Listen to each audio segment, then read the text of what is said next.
हम लोग मूवी देखने जाते हैं, एक दिन पहले से अपन वेट कर लेते हैं कि यार कल तो ये पहन के जाएंगे, ये हम मूवी देखेंगे, ठीक है। तो तुमको इसी टाइप से पढ़ाई को लेना है कि आज मुझे वो चैप्टर पढ़ना है, ठीक है।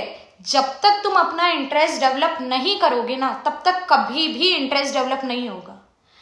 तो कुछ ही नहीं है, उठानी है बुक, इंटरेस्ट डेवलप करना है, मन में आ रहा है, 1-2 बार लगेगा, जिसकी अभी 5-6 घंटे पढ़ने की आदत नहीं, बार बार माइंड कहीं और भागेगा, लेकिन अपने माइंड को पकड़ के रखना है। पकड़ के ऐसा नहीं कि सर पकड़ के बैठ जाओ, नहीं, तुमको क्या करना है, बिल्कुल मतलब एक अलार्म लगा लो कि 1 घंटे में मुझे यहां से यहां तक पढ़ना है, और इतना मन लगा के पढ़ो कि जब तुम फर्स्ट टाइम भी अगर पढ़ रहे हो ना तो 80% गेन हो जाए, ठीक है। और हमेशा जब भी चैप्टर को पढ़ रहे हो ना, अपने माइंड में ये कभी मत सोचना कि मैं यार इसको सेकेंड टाइम रिवाइज कर लूंगा, नहीं। अपने माइंड में हमेशा ये सोच के बैठो कि मैं आज ये चैप्टर पढ़ रहा हूं, क्या पता वो दिन आए ना कि मैं इसको रिवाइज करूं, तुमको टाइम ही ना मिले, क्योंकि तुमको फिजिक्स केमिस्ट्री भी तो पढ़ना है। कुछ भी चीज पढ़ रहे हो उसको ऐसा मत सोच के पढ़ो कि मुझे इसका रिवीजन करना पड़े, ऐसा सोच के पढ़ो मैं बस मुझे ये लास्ट बार पढ़ना है। देखो रिवीजन तो तुम करोगे, लेकिन अगर तुमने पहले ही अपने माइंड को ये बोल दिया कि यार मैं तो इसका बाद में भी एक बार रिवीजन करूंगा, तो कैच नहीं हो पाएगी जो चीजें लिखी हुई है। और तुम सोच रहे हो मैंने तुमको इतनी बुक्स बता दी, इतना नहीं है, बहुत आसान है।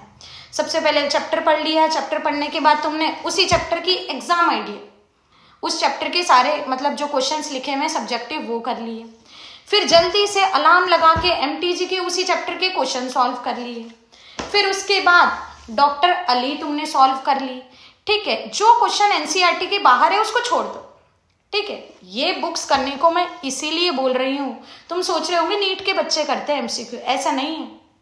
एमसीक्यू बोर्ड में भी आते हैं, और जब तक एमसीक्यू नहीं करोगे ना चैप्टर में क्लियरिटी नहीं आएगी। हर चैप्टर को मुट्ठी में नहीं होगा चैप्टर, इसीलिए सबसे यही है कि अच्छे से अपनी पढ़ाई करें, ठीक है। दिवाली आ रही है, लेकिन अपना टाइम 2 दिन दीजिए ना, त्योहार है मनाना पड़ेगा, 2 दिन दीजिए दिवाली को, बाकी अपना पूरा फोकस और मेडिटेशन कीजिए। बाकी इधर क्या हो रहा है इधर क्या हो रहा है नहीं, तुम्हारे सामने फिजिक्स केमिस्ट्री बायो, ठीक है, और एनसीईआरटी एक बार करके देखना। मेरे भी नीट में फर्स्ट टाइम मैंने जब मैं एग्जाम देने बैठी थी नीट का, तब मेरे 200 मार्क्स आए थे, ठीक है। मैंने बहुत सारे बुक सॉल्व कर ली थी, ये भी कर लिया वो भी, सब कुछ मैंने कर लिया, लेकिन जो एनसीईआरटी थी उसको मैं नहीं, मतलब मैंने सोचा क्या लिखा है इसमें। एनसीईआरटी को बिल्कुल डीपली पढ़ना है।